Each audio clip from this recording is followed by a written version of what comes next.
Buat Allah membolak-balikan hati itu lebih gampang dari kita ngebolak-balikin tangan kita. Gampang banget nih. Jadi nggak ada yang di mata Allah atau dalam persepsi Allah ada hati yang kayaknya nih susah banget nih dibolak-balik. Jadi kamu mending nggak usah ke situ lagi deh. Saya juga kewalahan ngebolak-balik hati dia. Enggak, mudah. Terus kenapa ada yang dibiarkan, ada yang dibalikan hatinya? Karena ada yang pantas, ada yang tidak pantas. Jika kita sudah punya kepantasan, Allah akan balikan hati kita kepada kebaikan. Allahumma habib ilainal iman wa zayyinhu fi qulubina wa karrih ilainal kufra wal fusuqa wal isyan waj'alna minar rasyidin. Hafal doa itu? Nanti cari di YouTube lah ya. Ya Allah, jadikan kami cinta kepada amal soleh dan jadikan rasa cinta itu indah di dalam hati kami. Jadikan kami benci kepada dosa dan jadikan kami termasuk orang-orang yang mendapat petunjuk. Allah bolak-balikan. Gitu juga dengan hati calon mertua. Gimana pun dia ngeblok, nggak boleh masuk lah, gerbangnya digembok segala macam. Cuma gerbang. Mau 1000 lapis gerbang, kalau hatinya dibalikin, hilang semuanya tuh. Gampang banget kan? Buktinya malam ini nih. Allah membolak-balikan hati kita yang tadinya punya macam-macam rencana pada malam minggu, akhirnya Allah balikan hatinya, udah ke Masjid Agung aja deh. Bukan karena saya, bukan karena pemuda hijrah, bukan karena teman-teman panitia, tapi karena Allah mengikat hati kita, mengarahkan hati kita untuk bisa datang ke masjid. Sehingga ribuan anak muda tiba-tiba memakmurkan dan meramaikan majelis ilmu. Kalau di ribuan orang aja bisa Allah bolak-balikan hatinya, apalagi cuma satu orang. Ya, ada berapa ribu sekarang? 15.000? Lebih nih Masjid Agung ini daya tampungnya berapa? 10.000 ya? Sampai keluar. Berarti sekitar 20.000. Ini benar-benar sesuai dengan yang dulu banget saya harapin 2 tahun yang lalu bisa ngalahin Tomorrowland. Minimal DWP lah ya. Bisa ngalahin DWP atau kalau bisa Tomorrowland. Saya pernah kemarin tuh acara taklim di Pekanbaru, An-Nur, yang datang sekitar 25.000 anak muda di depan masjid penuh. Malam yang sama ada acara juga di mall, tapi acaranya sepi, yang taklimnya rame. Masya Allah, habis itu baru ke mall. Tetap aja sama-sama rame. Intinya teman-teman mudah buat Allah. Sama kayak Allah membolak-balikan hati Nabi Muhammad. Mertuanya Ali bin Abi Thalib. Padahal udah yang datang itu kurang keren apa coba? Abu Bakar. Secara fisik terkenal Abu Bakar itu orangnya putih. Nggak terlalu gemuk jadi badannya tuh bagus. Terus orangnya dermawan. Akhlaknya paling mulia. Dan nggak pernah syirik sejak zaman jahiliyah. Di antara sahabat Nabi yang gak pernah melakukan dosa syirik sejak zaman jahiliyah, Ali dan Abu Bakar. Malah Abu Bakar tuh waktu kecil pernah diajak sama ayahnya untuk nyembah patung. Begitu ayahnya selesai ibadah nyembah patung pergi, itu patung diludahin sama Abu Bakar. Dilemparin kotoran sama Abu Bakar. Apa sih lo patung doang masa disembahin? Kalau lo bisa balas gua coba lo balas, dilemparin. Ternyata gak balas. Dari kecil juga Abu Bakar itu udah gak pernah syirik. Orang yang sangat terjaga hanif. Dan julukannya juga sama dengan julukan Nabi Ibrahim, Siddiq. Wadhkur fil kitab Ibrahim innahu kana siddiqan nabiyya. Ibrahim Siddiq, Abu Bakar Siddiq, sama nih. Bahkan Nabi sering membandingkan Abu Bakar sama Ibrahim. Engkau wahai Abu Bakar seperti Ibrahim. Engkau wahai Umar seperti Musa. Ya iyalah Umar ya. Musa kan gak sengaja noel orang langsung meninggal kan ya. Ngelihat Bani Israel agak ramai gitu lagi mau gelut sama orang Kipti. Karena Musa kasihan kepada Bani Israel yang lemah, akhirnya dia cuma ditakol dikit lah si orang Kipti ini teh. Cuma apaan sih lo? Meninggal. Belum diginiin baru gini doang coba. Jadi kalau dulu ada ultimate fight kayaknya Musa tuh juara bertahan tuh. Nah kalau di zaman Nabi orang kayak Musa, Umar. Jawara Quraisy. Kalau ada yang macam-macam sama Umar, lo berani sama gue. Nih lo lihat nih. Gak ada yang berani sama Umar. Kalau lo pengen istri lo jadi janda, anak lo jadi yatim, lo tunggu gue di belakang gedung itu. Gedung, bukit. Gak ada gedung dulu teh. Gak ada yang berani nungguin Umar. Lancar aja tuh hijrahnya. Artinya Abu Bakar itu sering dibandingkan kayak Ibrahim. Terus dengan Nabi akrab banget tuh Abu Bakar. Jadi kayak soulmate-an berdua tuh. Belum dapat risalah Islam juga, Nabi itu kalau jalan sama Abu Bakar jalan yuk kemana, ngopi kalau bahasa kita teh, ngopi sama Abu Bakar berdua. Dari zaman sebelum Islam juga Nabi itu dalam tanda petik udah sering ngopinya sama Abu Bakar. Coba enak gak nolak teman ngopi kita? Agak susah kan dia ngajak kemana, gak enak kan nolaknya, ya udah gue datang gitu. Ali ngerasa, wah nih yang datang nih saingan berat nih. Pernah bersaing dengan orang kayak gini? Pernah, cuman sering kalah. Gak ada saingan juga masih ditolak ya, apalagi ada saingan. Nah itu mah saya banget, bukan teman-teman. Udah biasa ditolak, pada akhirnya diterima juga.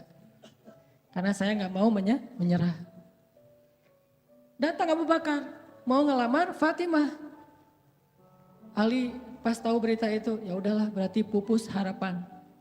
Hashtagnya berhenti aja. Udah gak bisa ngapa-ngapain. Tidak lama kemudian setelah Abu Bakar lama di rumah Nabi terus pulang, Ali merhatiin wajah Abu Bakar, nih wajah diterima atau wajah ditolak nih.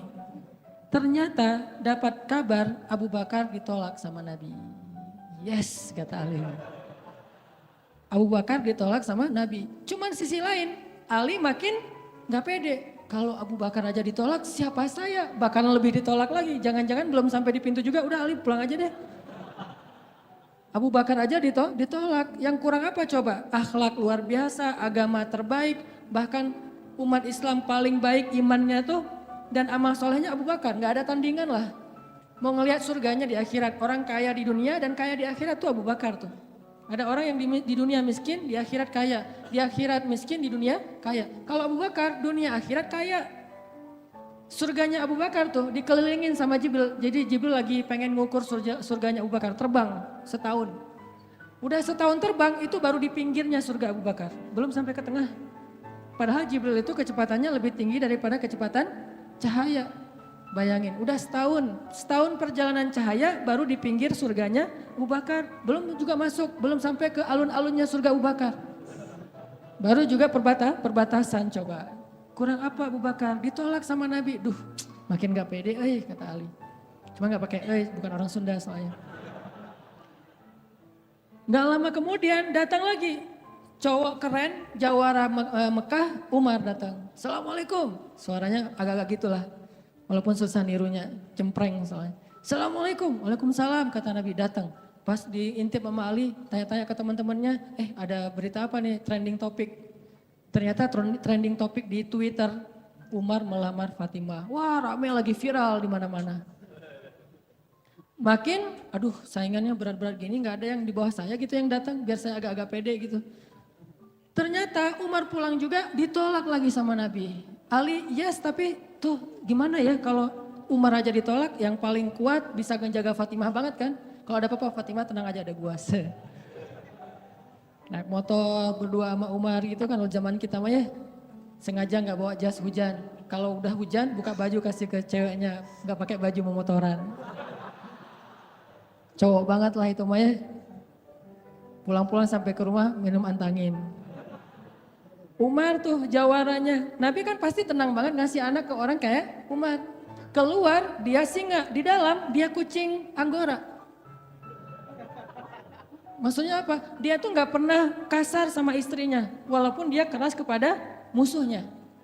Kalau dimarahin istrinya, diem aja. Udah selesai dimarahin, udah. Ya udah pergi, nyari teman. Mau curhat habis dimarahin istri, pergi ke rumah Nabi. Pas di depan rumah Nabi kedengaran dari dalam, Nabi juga lagi dimarahin istrinya. Nabi juga diem aja. Ini teladan orang-orang soleh. Jadi yang keren tuh bukan yang gampang marahin istri, tapi yang gampang dimarahin istri. Setuju yang di atas? Cowok keren itu bukan yang gampang marahin istri, tapi yang gampang dimarahin istri. Ya mah, Di dalam rumah tuh, ya mah, di luar, apa lo? Itu cowok keren tuh. Pas Nabi keluar, ada Umar. Ya Rasulullah, Umar gak mau ngebahas, gak mau komen lah. Daripada komentar di blog kan, diam aja deh gitu. Udah selesai jalan sama Umar. Umar nanya, ya Rasul saya tadi habis dimarahin istri. Mau ngajak Rasul ngopi, curhat. Nabi juga lagi dimarahin. Kata Nabi, bagaimanapun dialah yang mengurus rumah. Dia yang mengurus aku, keluargaku. Nabi nyebutin kebaikan-kebaikan istri. Nggak mau nyebutin, dasar emang perempuan emang kayak gitu ya. Saya tuh Nabi loh, masa Nabi dimarahin? Kamu paham gak sih perasaan aku? Gitu. Nggak, Nabi nggak ngomong kayak gitu. Nabi cuma membicarakan kebaikan istrinya. Umar yang datang ditolak. Akhirnya Ali udahlah, mau kayak gini mah kayaknya udah nggak mungkin deh. Abu Bakar ditolak, Umar ditolak, berarti ada standar di atas mereka berdua. Yang kaya raya ditolak, yang paling eksis berpengaruh, jawara ditolak. Nah saya nggak punya dua-duanya. Masih kecil soalnya, nanti kalau dia udah dewasa, Ali emang jawara juga tuh. Malah gladiatornya Nabi kan, ketika orang nggak berani menantang seorang musuh, Ali yang berani. Saya Rasulullah, Ali itu.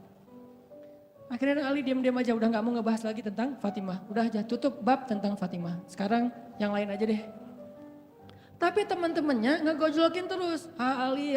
Kalau bahasa kita jomblo gitu. Dibully terus. Ustadz posting bully. Teman ngomong gak bully. Pokoknya bully nasional aja. Karena dibully-bully terus, akhirnya Ali memberanikan diri. Ya udah datang deh bertamu. Pokoknya malam ini diterima, ditolak. Walaupun kemungkinan besar ditolak, saya harus datang dulu nih sama Nabi. Beraniin diri, gak usah majang mikir. Datang. Assalamualaikum, waalaikumsalam. Ali masuk. Nabi kan senang banget sama Ali ya. Kesayangan Nabi banget lah pokoknya Ali itu. Duduk, ada apa Ali? Enggak, cuma pengen silaturahim. Enggak ngomong apa-apa coba. Cuma pengen silaturahim. Nabi sehat, mau diambil air hangat. Oh pokoknya gitu-gitu aja. Ali ada apa? Enggak ada apa-apa ya Rasulullah. Cuma kangen aja pengen duduk sama Nabi. Kayak gitu aja terus. Lama-lama Nabi kan paham. Dan Allah yang kasih wahyu. Ali, kamu gimana sama Fatimah? Langsung Fatimah. Kebayang gak sih perasaan kita tuh sama orang yang kita kayak udah ngeklik banget, udah habis-habisan, pokoknya kalau gak dia saya mending gak usah nikah deh, gitu ya. Kalau gak dia mending saya jomblo aja seumur hidup. Kalau gak dia mending saya bunuh diri aja. Udah gitu bunuh dirinya gak mati lagi kesangkut di tiang listrik. Ali itu udah hatinya tuh udah kena banget sama Fatimah dan itu karena Allah yang mengikat hati mereka berdua. Pas Nabi bilang gitu, Ali langsung curhat. Ya Rasul, ya saya pengen, tapi saya nggak punya apa-apa. Kata Rasul, kamu punya apa?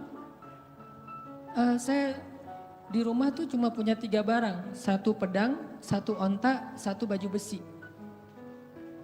Nggak punya emas, nggak punya apapun. Kata Nabi, kalau pedang kamu butuh untuk berperang.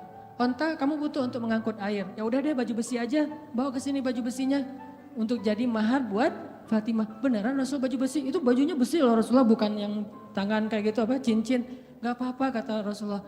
Keluar Ali, Allahu Akbar, Allahu Akbar. Orang-orang pada heboh, langsung muncul lagi trending topik hashtag Ali diterima. Coba, kata Nabi, wahai Ali, bergembiralah, berbahagialah. Sesungguhnya sebelum aku menerima kamu, Allah sudah menikahkan kamu dengan Fatimah di langit. Ini orang yang dibela sama Allah. Apa rahasianya? Oke, cerita kedua. Orang yang dibela sama Allah namanya Hafsah. Siapa Hafsah? Anaknya Umar.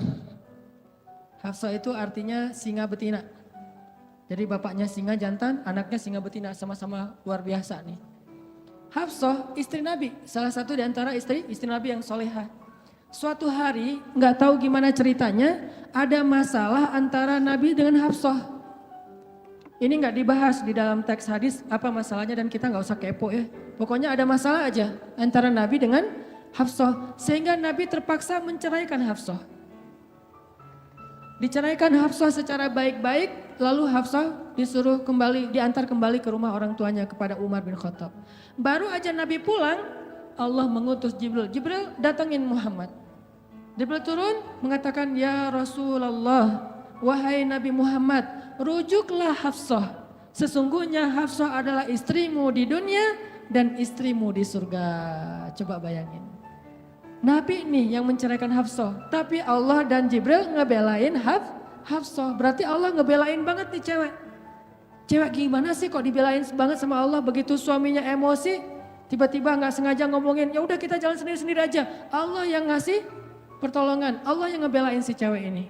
Sehingga Allah mengutus Jibril, langsung turun Jibril buru-buru kepada Nabi Muhammad sebelum masa iddah Hafsah selesai.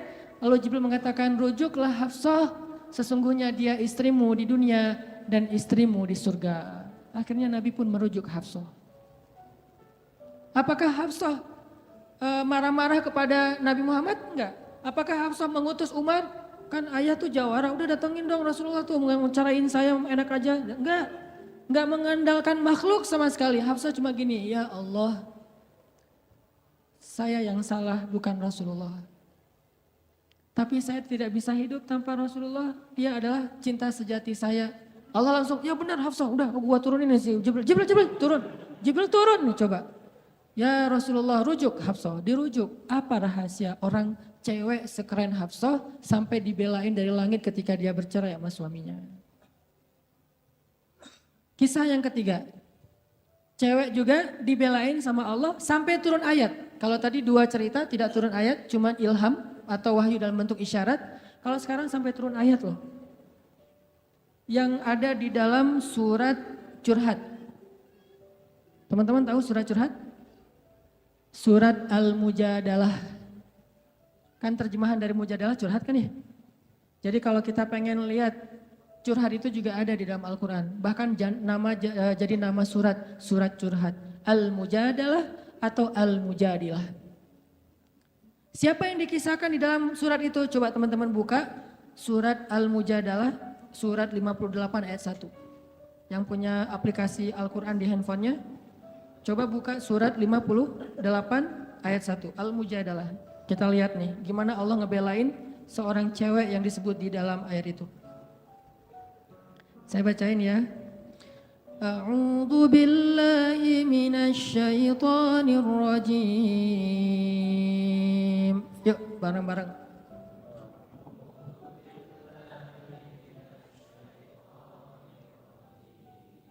Bismillahirrahmanirrahim.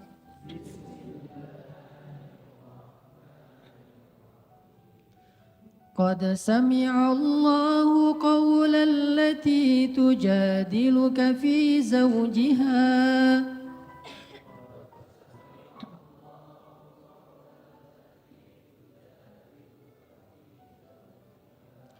wa tashtaki ila Allah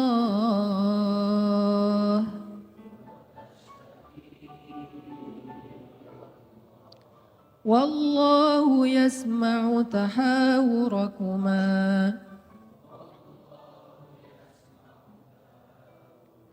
innallaha sami'un basir.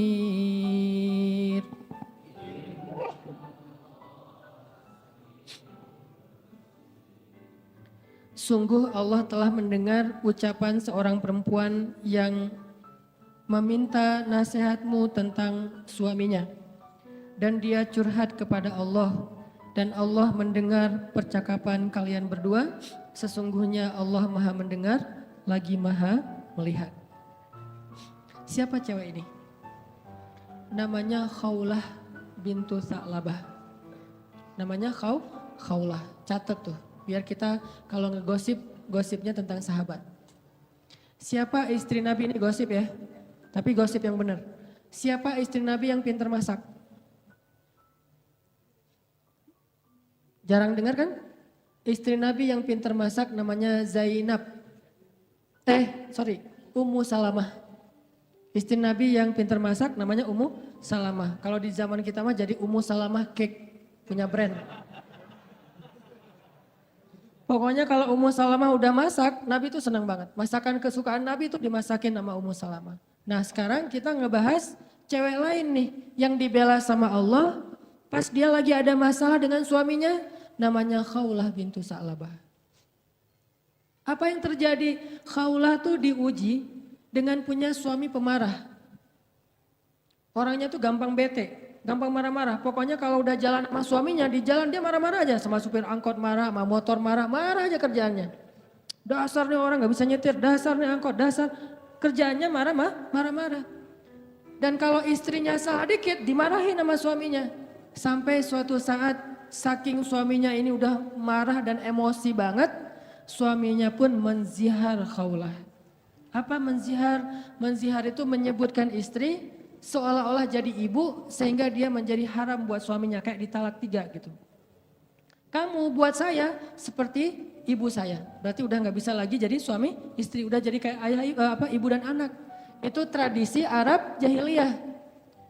Nah gara-gara dia dizihar sama suaminya, dia kan bingung. Terus kalau saya udah digituin, apakah saya masih boleh serumah sama suami saya?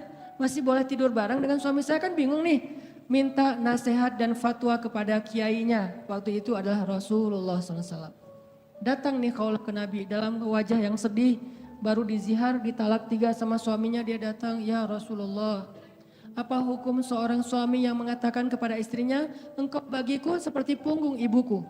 Artinya udah gak halal lagi. Nabi mengatakan kalau gitu engkau wahai Khawlah sudah cerai dengan suamimu. Udah gak bisa lagi bareng. Bersabar wahai Khawlah. Akhirnya Khawlah pun pulang dalam keadaan sedih. Dia curhat kepada Allah, ya Allah. Memang suami saya itu banyak salahnya. Memang suami saya itu pemarah. Tetapi dialah cinta pertama saya. Coba. Ketulusan cinta cewek.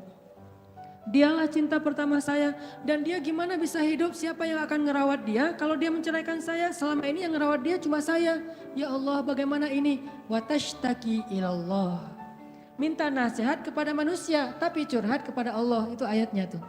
Tujadi luka watashtaki ilallah. Dia minta fatwanya kepada kamu Muhammad tapi curhatnya kepada Allah. Jangan terlalu sering curhat kepada manusia. Bahaya. Apalagi dua-duanya masih jomblo. Kita curhat ke teman kita, gue lagi kecengin cewek nih. Kayaknya soleha banget, hafal juz 30. Oh gitu? Ya. Anak mana? Ya sekampus sama kita, namanya si Fulan dan seterusnya disebutin, identitasnya, CV-nya udah lengkap. Ternyata dia duluan yang maju. Ditikung di tengah jalan, kan itu berat banget ya. Gara-gara apa? Kok dia tahu tentang cewek itu? Gara-gara curhat kita. Allah tidak pernah menikung hambanya. Hamba sesama hamba saling menikung. Muncullah adegan nanti datang di acara wedding mantan. Udah gitu nyanyi kayak gitu yang baper-baperan gitu ya. Nangis berjamaah. Ini karena sering curhat kepada manusia. Manusia juga kadang-kadang nyebelin. Kita curhatnya sedikit baru opening dia udah balas curhat lebih banyak lagi.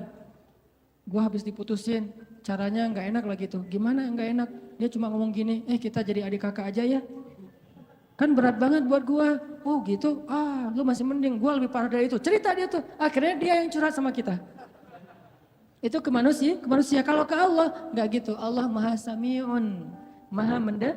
Arti sami'un itu nggak pernah lelah mendengar. Itu arti sami. Nggak pernah lelah mendengar. Kita curhat semalam suntuk juga, Allah tetap sayang sama kita. Udah ya, kelamaan curhat kamu, yang lain hamba-hambaku masih banyak tuh. Gak ada kayak gitu.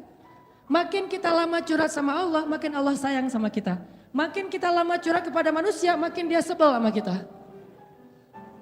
Bayangin kita telepon teman kita, baru juga 10 menit, maaf ya udah lowbat.